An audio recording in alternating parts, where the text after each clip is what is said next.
Hello, everyone, and welcome to this pre-meditation talk for our weekly Catalyst meditation. And today, our topic is doing the inner work for outer transformation. In the blurb I sent out, I said that it's impossible for us to do societal transformation without also doing our own inner work, our spiritual work, and our psychological and cultural work. And I emphasize the word impossible. Now, I've been saying that for about 30 years or so. And I still get people who have not read my books, have not paid attention to the videos, and keep asking me the same questions like, I'm on a spiritual path. I don't want to get involved in the world and what's going on. Um, those people have their own path that they have to follow, and I'm on an enlightened path, so I don't have to deal with them.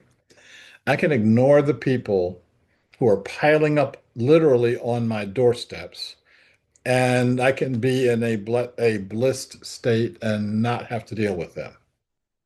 So what I've been saying for the past 30 years, I put in my book, Creating a World That Works for All. Um, and Um, it feels both self-centered and arrogant for me to say, read the book, read the book. Um, but what happens is when people make the same statements, don't do their own work, don't do their own clearing, it makes me keep repeating the same things I've been repeating for the past 30 years. I've told a story about President Václav Havel. And when he was a prisoner, before he became president of the Czech Republic, he was a prisoner of the Soviet Union. And he was in the prison doing his job, which is pushing the laundry carts around.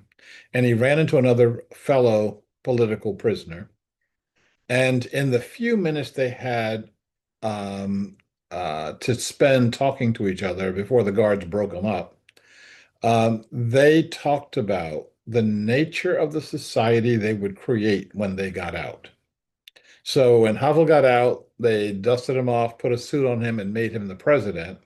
When the other guy got out, they dusted him off, put a suit on him, and made him the foreign secretary.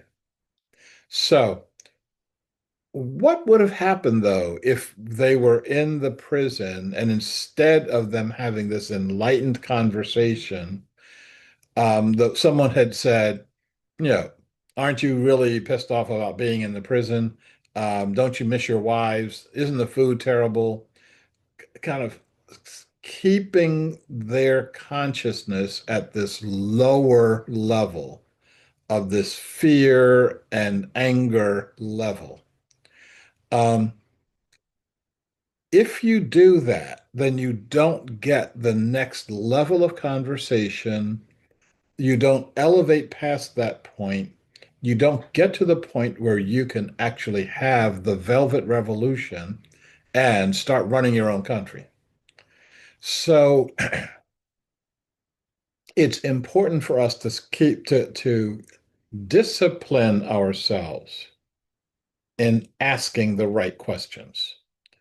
And so in creating a world that works for all, I wrote a chapter, um, a section that says activism as a spiritual discipline. And I'd like to read that to you. Being a mender, an activist for an inclusive society is a spiritual discipline. We practice a different kind of spirituality, the spirituality of turbulent times. Success doesn't mean I've saved an endangered species or cleaned up a toxic waste dump or fed hungry children. Success means awakening in myself a spirit that can help make a better life for others. Success means I have acted in the world as though I were a part of it, not apart from it. Success means becoming conscious of and faithful to my values and to my soul. And that's what we should be about. How do we become faithful to our our values? How do we become faithful to our soul? How do we become faithful to the earth that supports us so magnificently? So, this notion of spiritual discipline, of being disciplined for what are the needs of the spirit, as opposed to what are the needs of what do I feel like doing? What would I like to do? Um, Fred Meyer's, the our grocery store here in, I guess, Pacific Northwest, before they were taken over by Kroger's, um, they had a nonprofit arm to their grocery store. So every a fraction of all of your purchases went to their nonprofit organization. And we know lots and lots of nonprofit organizations around the world that do um, great things, from you know Rockefeller Foundation to a local food bank, etc. What they did was they had an annual golf tournament, and the nonprofit wing put on the annual golf tournament. And it wasn't to raise money for some worthwhile cause, it was just to put on the golf tournament. And they put on the golf tournament because they felt like putting on a golf tournament. And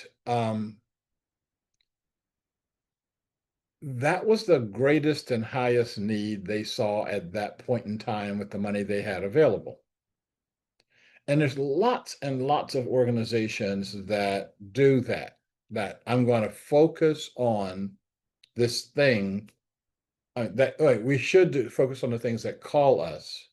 But if you're a large enough organization, you should be looking at what are the things that are necessary, are needed by my neighbors, needed by my larger community, needed by the people who've contributed the money.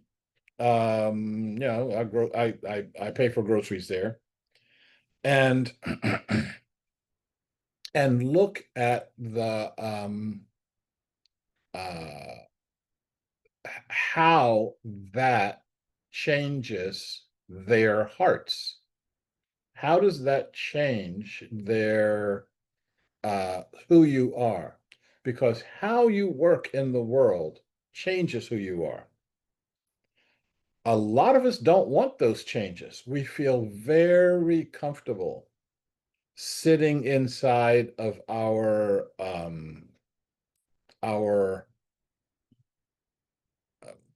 enforced bubble and coming out only in the cases of when we feel like coming out.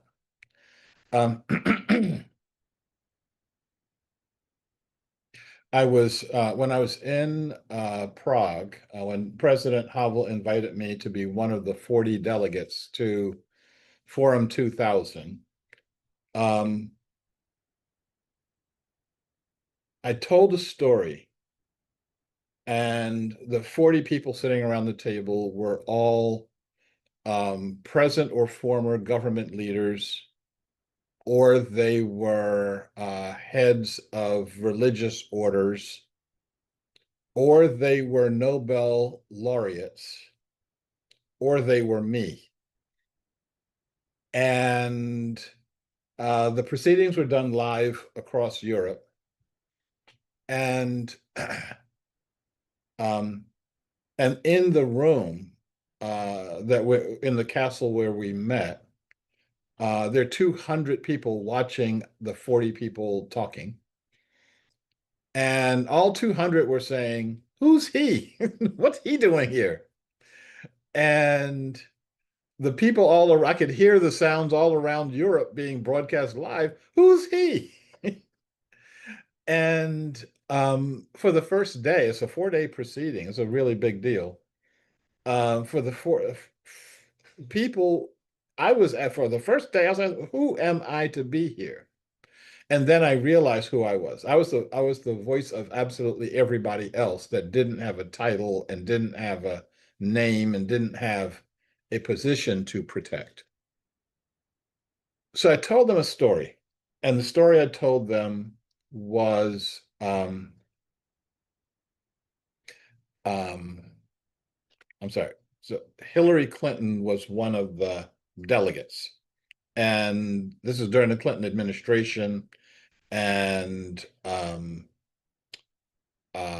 she had given a really good speech, um, and this is my time to rebut the speech. Um, Oh, and nobody was rebutting anybody. Everybody's being very nice. Thank you, Delegate so and thank you, Minister so and thank you. And I had nobody to to protect, so I just went after everybody. Um, and that was my job there. I found out later on. Havel knew I would do that. Um, and so she had given a good speech, and in my time to rebut, I told them a story. And the story I told them was something that had happened to me just 2 weeks earlier. I was sitting in front of a coffee house on a main street, actually, uh, like on a Broadway. And as I'm sitting there sipping my latte, um, I saw a guy walk up to a street trash can and open the lid of the trash can and pulled out someone's lunch, which was a half-eaten sandwich. And he then proceeded to eat the rest of the sandwich that he pulled out of a garbage can.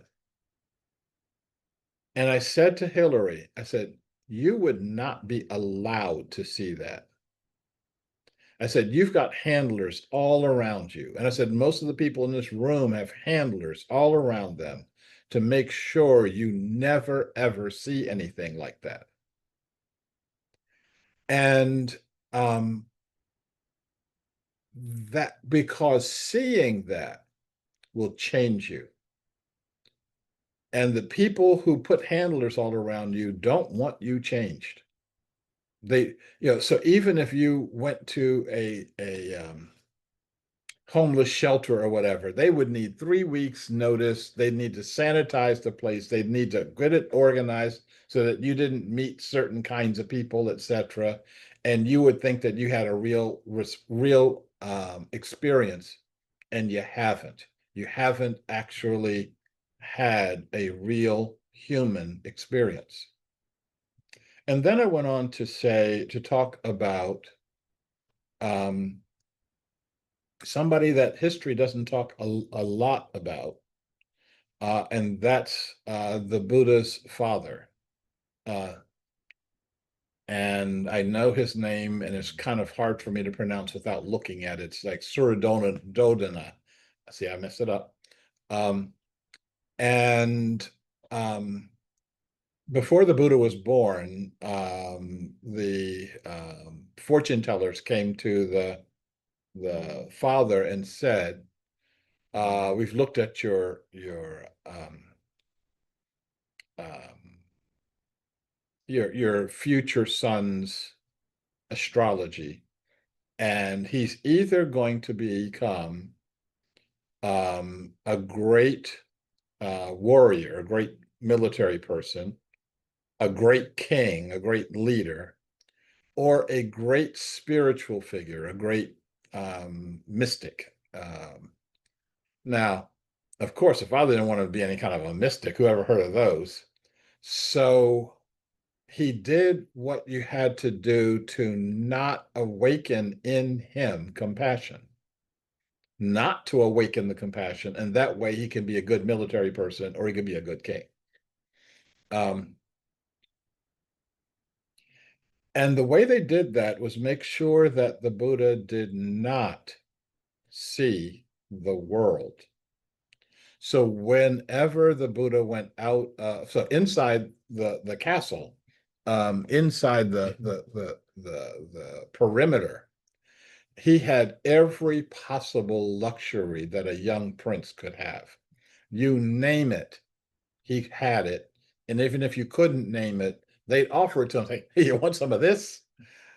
And so, and when they went outside the perimeter, they made sure that they cleaned the streets so that he never saw a hungry person, a poor person. He never saw a sick person. He never saw a dying person. Just get him out of the way. Um, and for a while, it worked. So he's, the young prince. He's kind of got the whole kingdom at his feet. And um, he sees a hungry person.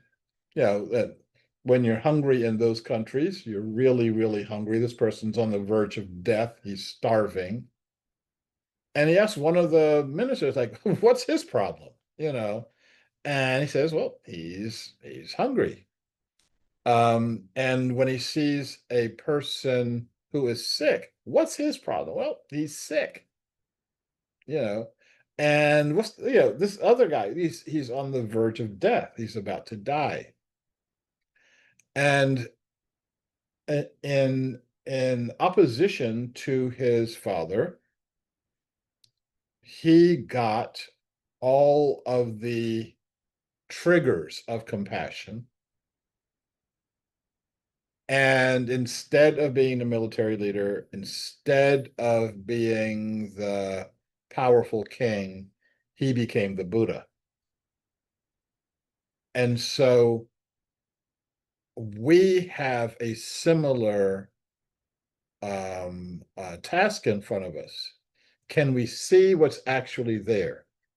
Now, he had a bit of an excuse in that he didn't even know this stuff existed, and his father is the one clearing the path for him to make sure he never saw that these things existed.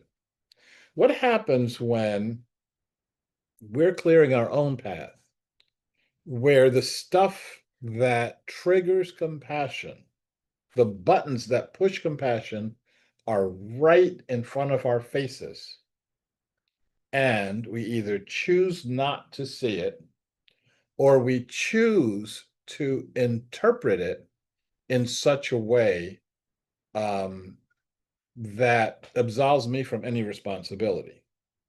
So in the days of slavery, the standard belief was, oh, they like being enslaved. They enjoy what they're doing right now. And you had Disney movies like Song of the South that, zippity doo dah, I'm happy that I'm here. Or you had a story that said, um, God has ordained that they be slaves. Don't blame me, blame God. And God can't be blamed because God is blameless, so it must be okay. It's because everybody in all the churches said, yeah, it's okay. Um, and so, so one way or another, we find the the we find the mechanisms to excuse our own behavior, um, to absolve our behavior. Now, this happens to some of the most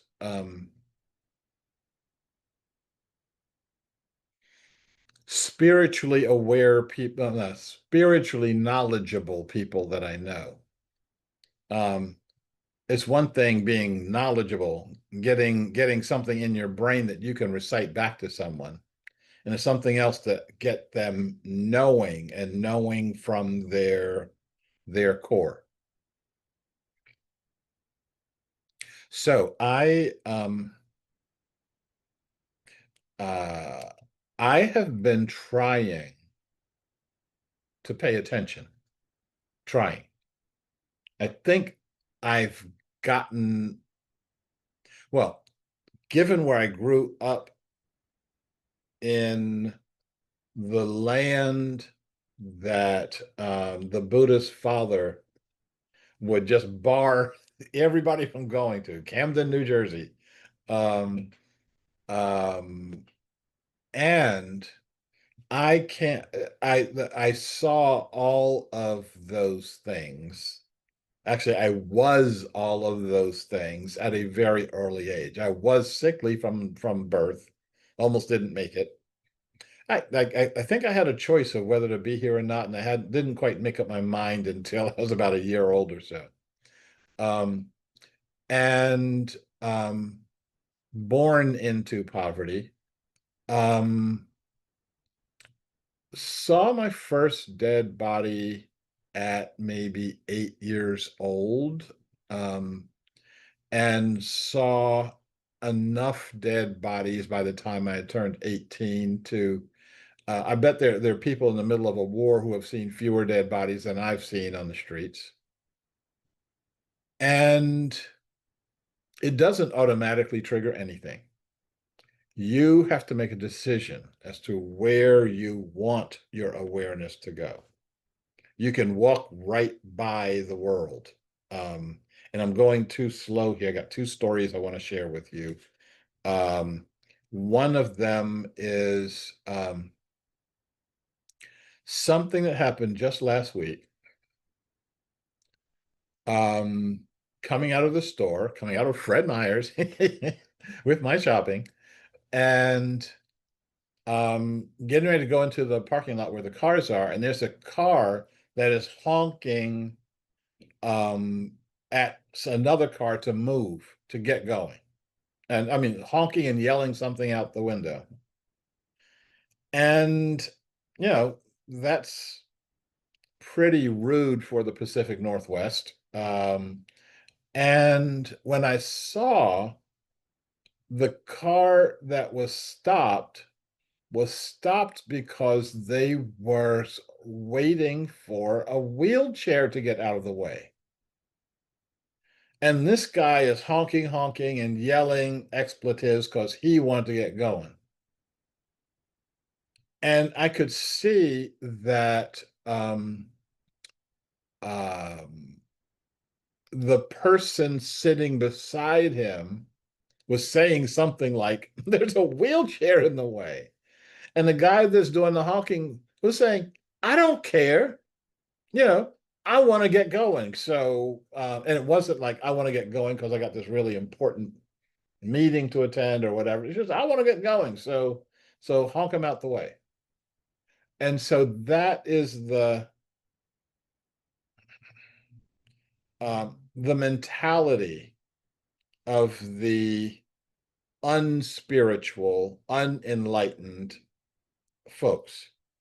Let me give you a similar situation with people who were at least pretending to be religious.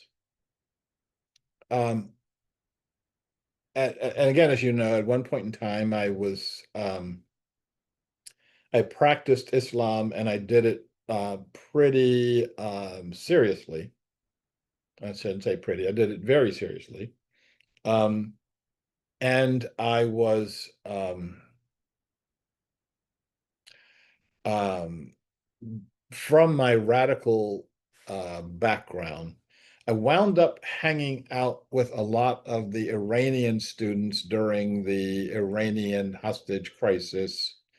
I was going to Washington, D.C. to see my children pretty regularly. And I was uh, when I was there, I would hang out with the Iranian students. And I got to know the student leader. His name was Bakran Nahidian, and he was they were interviewing student leaders at that time. They were always interviewing him, and I noticed something about him. Whoops, I'm going way too slow. I got 2 minutes to finish the story.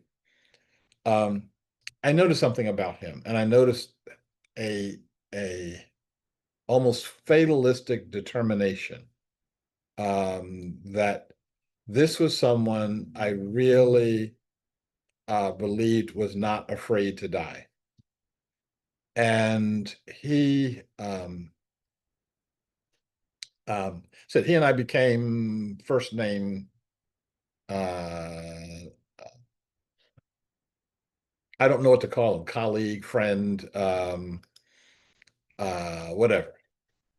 And he really, really believed in this Iranian revolution, believed it so much that he left the United States, went back to Iran, and within 6 weeks was arrested and was taken up on the roof of the security building and thrown over the side, which is about all the trial you got in Iran at that time. And the reason for that was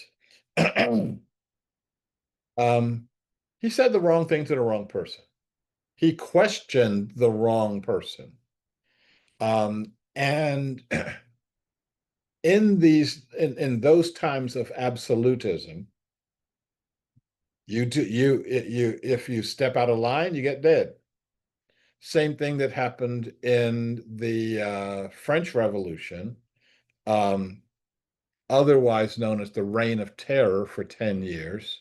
You say anything that is out that well, anything and everyone is getting sent to the guillotine. And what and being sent to the guillotine by people who thought of themselves as being spiritual. Sent to the guillotine by people who were um, thought of themselves as spiritual, as religious, as doing the right thing. We have to have another way of judging what the right thing is, not necessarily our own heart that's toxic and diseased.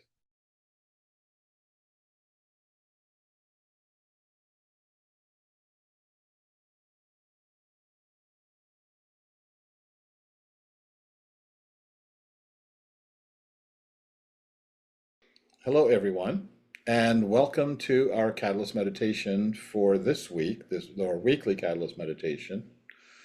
Welcome to those who have joined us today. Welcome to those who are following on the outline, and I don't see anybody on the outline right now. And welcome to those who have been with us in the past on the Catalyst meditation but can't join us today. We will begin as we normally begin with our centering meditation. We do a breathing exercise, and I invite you to do the breathing with me. And that'll be about 3 minutes. And then we'll spend another minute or two in a silent centering, and then we'll come back to complete the Catalyst meditation. So, if you can at this time, breathe in,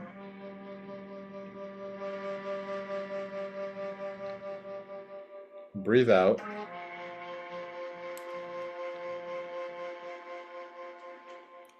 breathe in,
And if we can continue with our silent centering for another minute or two.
So if we can return to our common center, let's continue with our catalyst meditation by setting our intentions. As the imaginal cells within the chrysalis come together to form the butterfly out of the disintegrated caterpillar cells, we come together to form a gateway for the meta-consciousness of the mind of Gaia. We act for ourselves personally, and we act as aspects of Gaia, of Mother Earth. Holonic consciousness is a fundamental aspect of the universe. Every atom in the universe holds consciousness. It is always with us. We are acknowledging that now, because many humans have forgotten and many humans have been in denial. We act to reawaken our connection to Gaia for the benefit of all living beings. And we acknowledge our connection to all beings. We acknowledge our connection to all humans, including those who have gone before, our ancestors, and those who are to come, our descendants. All beings who thrive on and in the air. All beings who thrive on and in the water. All beings who thrive on and in the earth. All beings who thrive on and in our bodies. All beings that thrive on light. The beings of the plant realms.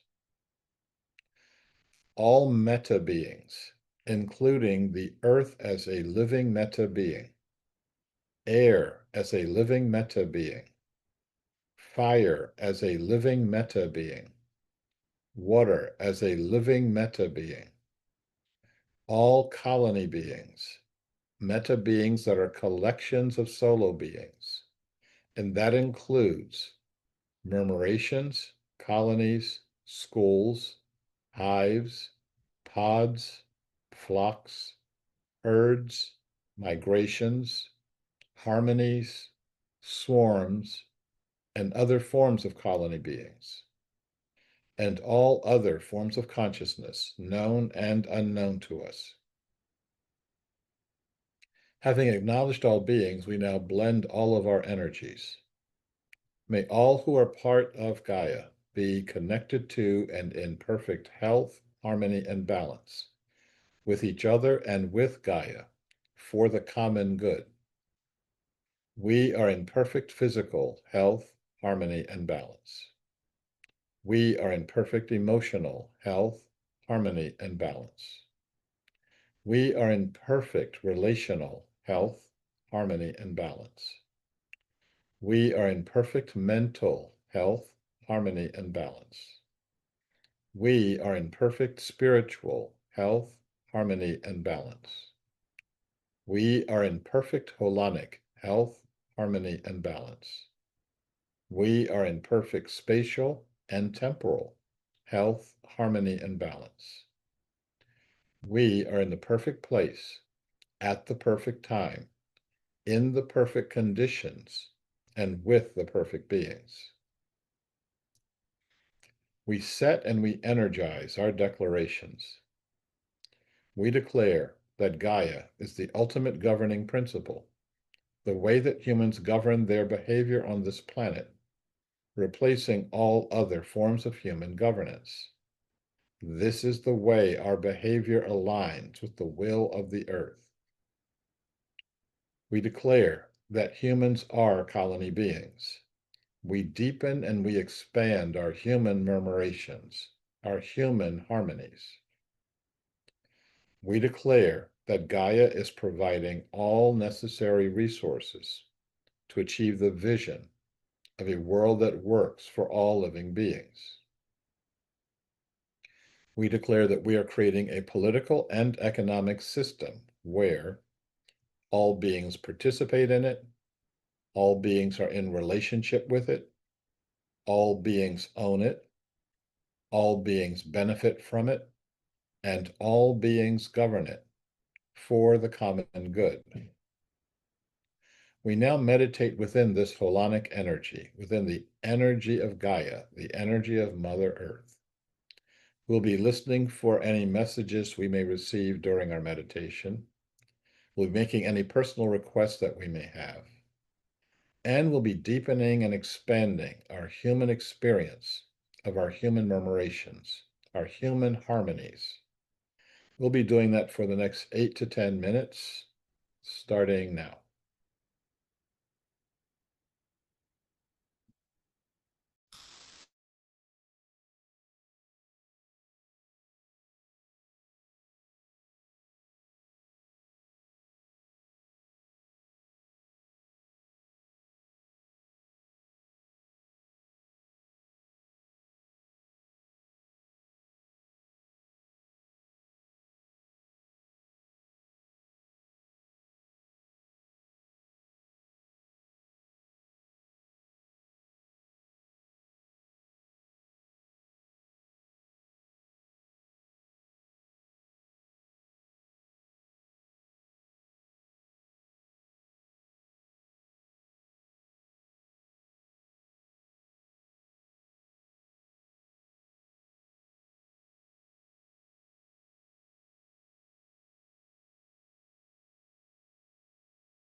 And if we can come back to our mutual center, we will conclude our catalyst meditation with our inclusivity mantra.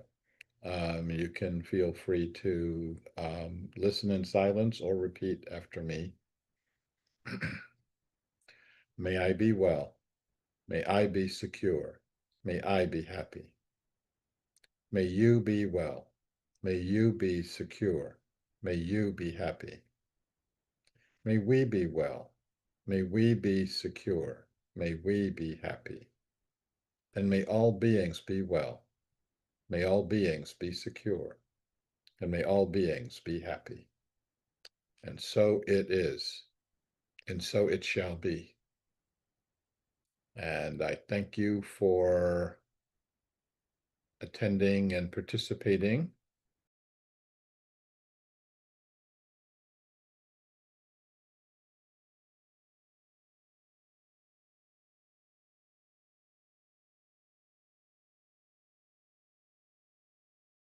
Kate, I see you are unmuted now. What's new in Caitlin?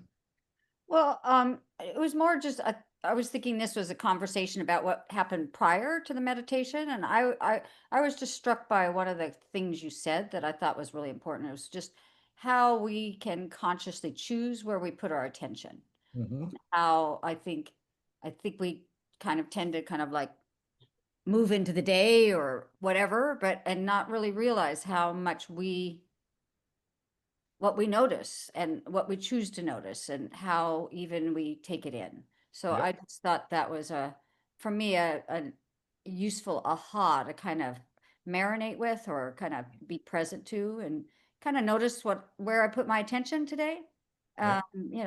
And where is that for all and where is that just sort of in a sort of a silo of interest that is there. So, and the other thing that occurred to me when you were talking was um, there's a quote that I've always found to be far more profound than I think it's taken on the first take.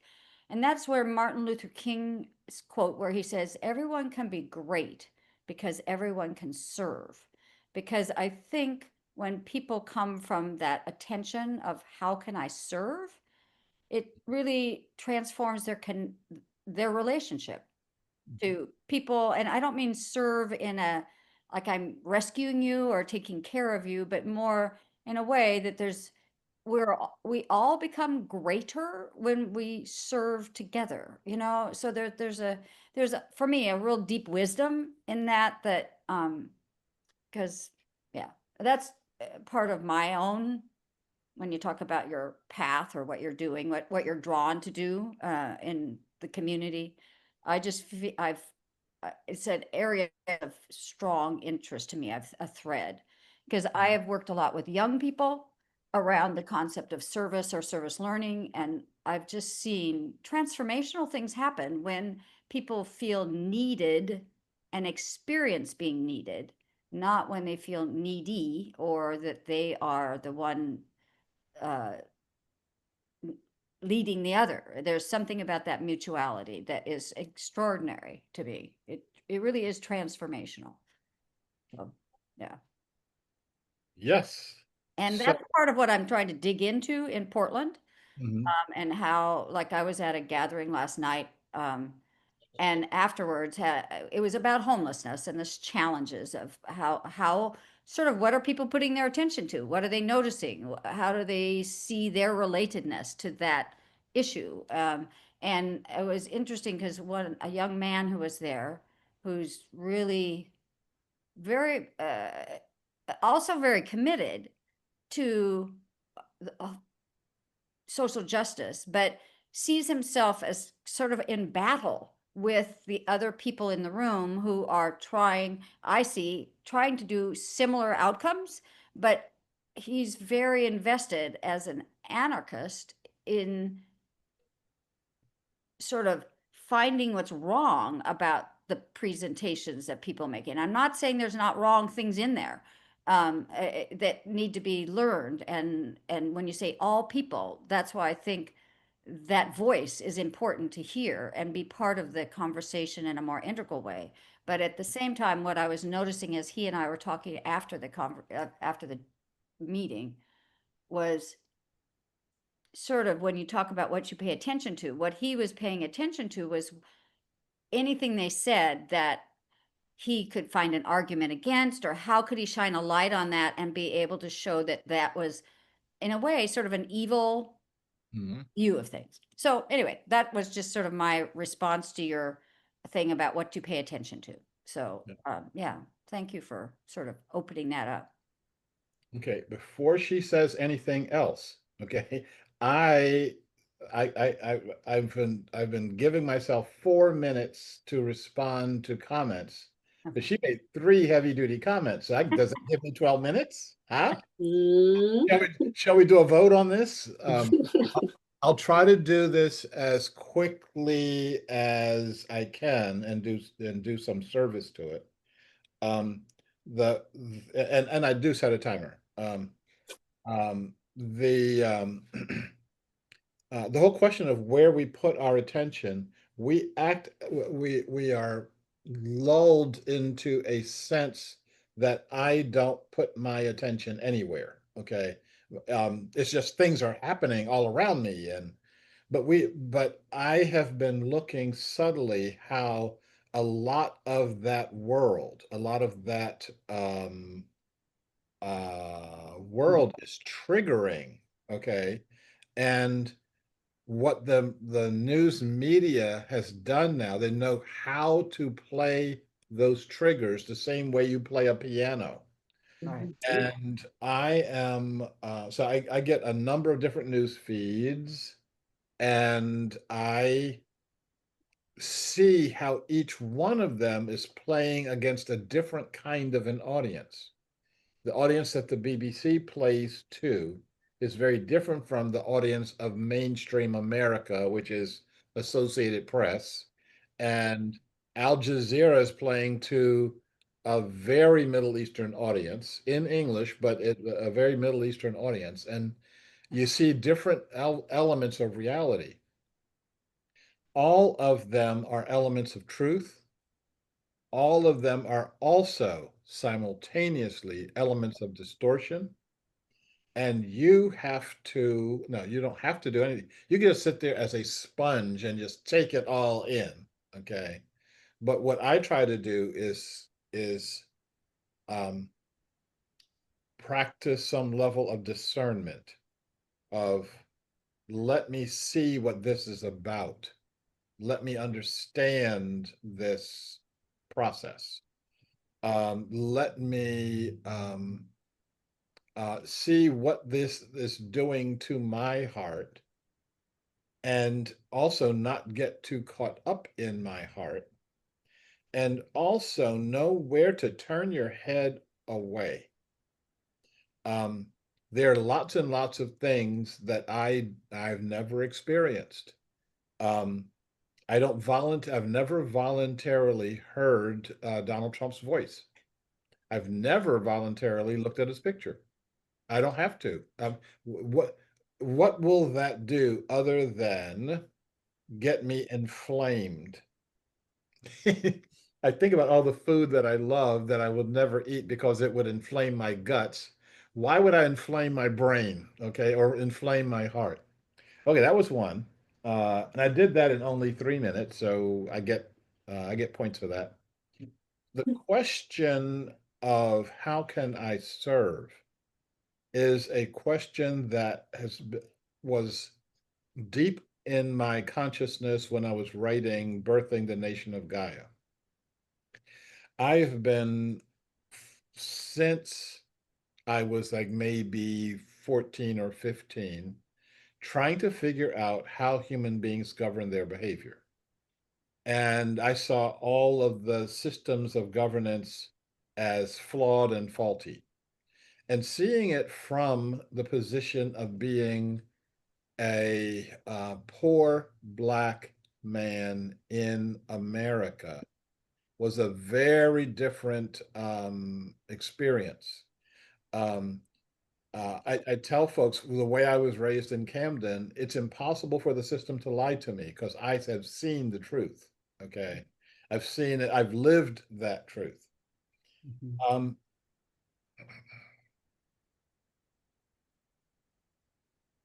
I could give you hundreds of examples right now, but just to say that I know that I've known since I was like maybe 14 or 15 years old that the government exists for the people who pay the freight. And the government exists for corporations, for rich people, and the people. I'll take back the people the people who actually pay the freight are middle class and poor people. But uh,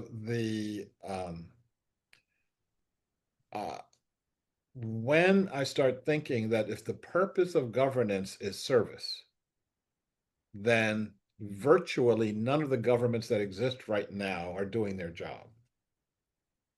And that quote that I gave you some time ago, where someone asked the question here in the United States, is homelessness a failure of the system?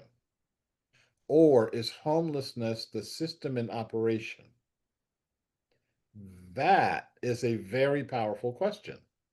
And I believe that all of these things that we see and we call, um, environmental degradation is a problem. Homelessness is a problem. It's like, no, these are just byproducts of a system that is amazingly successful for the people who believe that it's successful.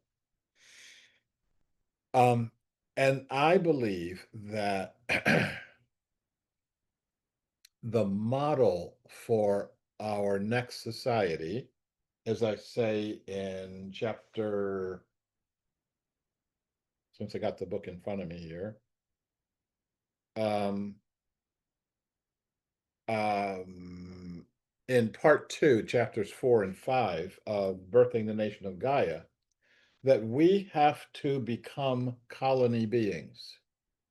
What that means is that instead of having a government, we operate as a colony. And the way that colony beings operate is for the good of all. That I am willing to sacrifice even my life for the good of the colony. Um, we've found people in our society who are willing to sacrifice their lives, fortune, and sacred honor for the good of some people who don't give a crap. Um, uh, I am a product of the Vietnam generation. If I had bothered to get a draft card, and that tells you something, um, never got a draft card. I did not participate in the system. I was subject to arrest for and serving 5 years in Leavenworth for not getting a draft card, which was much, much better than going to Vietnam, um, to me. Um, but um, I saw that the system, our system declared war on someone who'd never done a thing to us, sent involuntarily hundreds of thousands of young men over there, and scores of them, thousands and tens of thousands of them, come back either scarred for life or in boxes. For what? We don't ask those questions, and then we go on to the next war and the next war and the next war. And that has to stop, and it's our job to stop it. And my thinking and my being is focused on how to stop that. And the way you stop it, I believe, is by us recognizing that we are colony beings and we act as colony beings. We act just like we're in a colony when something comes on us all of a sudden and we don't um, have time to react to it, to react with it with our heads. So I'll give you one story, and then whoever's got another question is going to get lined up because that's going to pretty much take care of my 12 minutes. Um, so um, I was in New York City some years ago, pre-COVID, and I was doing a speech there. And so whoever had me there had put me up in some hotel, and I was it was a few blocks away from where my speech was, and so I was walking the couple of blocks, and it was very, very cold, and someone had gone to sleep on a steam grate. They had a sleeping bag, and there's steam grates all over. There's very New York is steamy underground, so there were these steam grates so that hot air was coming out, and it seemed like a good idea to put his sleeping bag on top of this steam grate. Well, moisture condensed around the bag and froze to the steam grate, and he then found himself trapped inside of his sleeping bag. Um, and I was like the second or third person to get up to him. And I saw that there were people trying to pull up the bag. And I first checked my watch. I had a responsibility and I had plenty of time. So I put my briefcase down and I start pulling on the bag. And another person comes along and they start pulling on the bag. And a woman was uh, close to where his head would be. He was completely covered up in this sleeping bag and was talking to him like, there are people trying to get you free. They're, you know, they're working hard here, just to stay calm. And he sounded pretty calm. And um, he, after a couple of minutes, a system started to develop. Um, some of us were doing the brute force thing, you know. Some of us were trying to free the zipper. If you could zip him out of the bag, Um, some of us were trying to apply leverage. This side seems to be coming up faster than the other side, so let's put more energy over here. So at a given point, I think there's like 20 people around him trying to get this bag unzipped, unzipped up, unfrozen, etc. I then said, I'm just going to give my spot to somebody else. And so I picked up my briefcase and started walking down the street. And somebody took my spot, and the brute force folks. So, so I got about a block away, and I heard. Oh, and I saw other people changing spots. Like okay, I've tugged enough. There's somebody else waiting to tug on this bag. I got about half a block away, and I heard this cheer go up, and I turned around and I saw this guy, an elderly black guy, being helped up off the ground, and all the people around him are applauding. And then all the rest of us who had helped with that, we started applauding. So some of us are applauding a block away, and all of a sudden there's this cheer going up. And I got to my speech feeling really, really good. Okay. Um, Now, all of us were focused on how do we how can we achieve this goal, except for one guy. There's one guy who kept saying, stop doing that. Don't do that. You don't know what you're doing. The authorities, the government will come any minute now, and they will free him. You could hurt yourself. You could hurt others. This guy's probably a lawyer. Um, and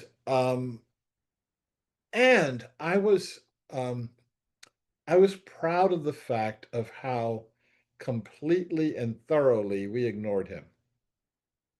People didn't even say shut up, you know. It's like, okay, all of us are doing our thing here. And that's another thing that from I learned from the experience. All of us were active. Okay. Some of us I thought freeing the zipper was not a good idea. But that didn't stop, and I didn't stop anybody trying to free the zipper. Okay. Um, so this is exactly how a colony works. You look at how ants work. They have simple rules, but they are highly, highly adaptive to their surroundings and highly adaptive to changes in their surroundings. They are not told by a central government how to act. There's no such thing as a central government in antdom. And we're looking at the most, under any measurement, the most successful beings on the planet. Um, um, they can maintain their numbers in the trillions. No such thing as a starving ant. They can do all that because they have a common focus. And we can, and sometimes we do, but all of the time we should have that common focus. And that's the thing that we are looking at. What is our common focus? So the guy, this is, I'm way over my time, but the last point, the guy who is invested as an anarchist, um, I think that's an excellent example of someone who does not see um, these external situations as being an opportunity to do his own internal work. He sees the external situation as a way of helping the external work and then criticizing everybody else because you're not doing it my way. And that attitude gets you thrown off the roof of the six-story building in Tehran. Um, um, I know you better than you. If you don't agree with me, you must be the enemy. If you don't agree that we should do things my way, that to free this guy, we need to leave the zipper alone and go with the brute force method. Um, if you don't agree with that, fine, I'll just kill you. And we don't examine what's this thing that sits in my heart saying it's okay to kill people. Once we start examining the condition of my own heart, then first of all, by putting attention on your heart, you soften your heart. The muscles in your heart that say love others, or the muscles in your heart that say you separate from all others, you separate from them because they're evil. um,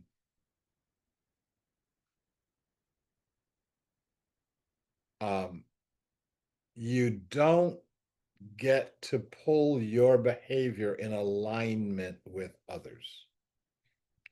Not seeing any microphones going on. Um, Stop me before I talk again.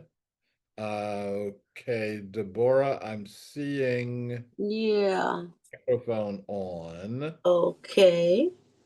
So my question is, um, on the on the uh email that you sent about the work that we do has to be on us. It's so easy to go outward. and look to change, and we could put such an action on that. It's so interesting because my cousin, he's a musician, and he wrote an interesting song about the peace in the Middle East and everything. And he's really, invested in like his woman, his wife, his girlfriend's from Lebanon, right? Mhm. So she's like, I just don't war in my country, this and that. And he's like, judgment about, we should stand up, we should do something about war. Okay, so we live in Dominica, and the government is corrupt there, but no one's gonna say nothing because they don't want to come after you. Mhm. So I'm like, you don't got no skin in Living the in game. You're talking about what that one person that right. they took all her money out of her bank. She's experienced a lot of things. It's easy to talk about what's that, but you won't stand up against the government in your country because you know that it's gonna affect your way of life. So it's like before I go and talk about something else, I there's things I could do within my proxy. Mhm. Like I had a situation when I lived somewhere that was I didn't like the way they were treating the gardener when I was in Mexico, and I said if you don't change it, I'm gonna give you 2 weeks notice. And I told them we complain about the war in Israel, but this is how we make decisions every day by the choices we make. I can't do nothing about the war in Israel, but this is my and not every battle. Yep. You have to know which is your battle to fight. Yep. And it's once I knew it was my battle to fight, it's like it's on like butter popcorn. Yep. So that's how I feel that is the case. Mhm. Um. So yeah, I just wanted to share that. It is so easy.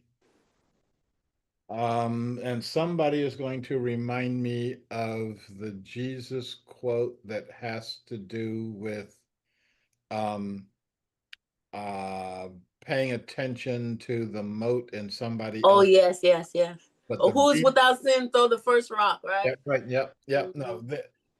No, Jesus is saying over and over again, pay attention.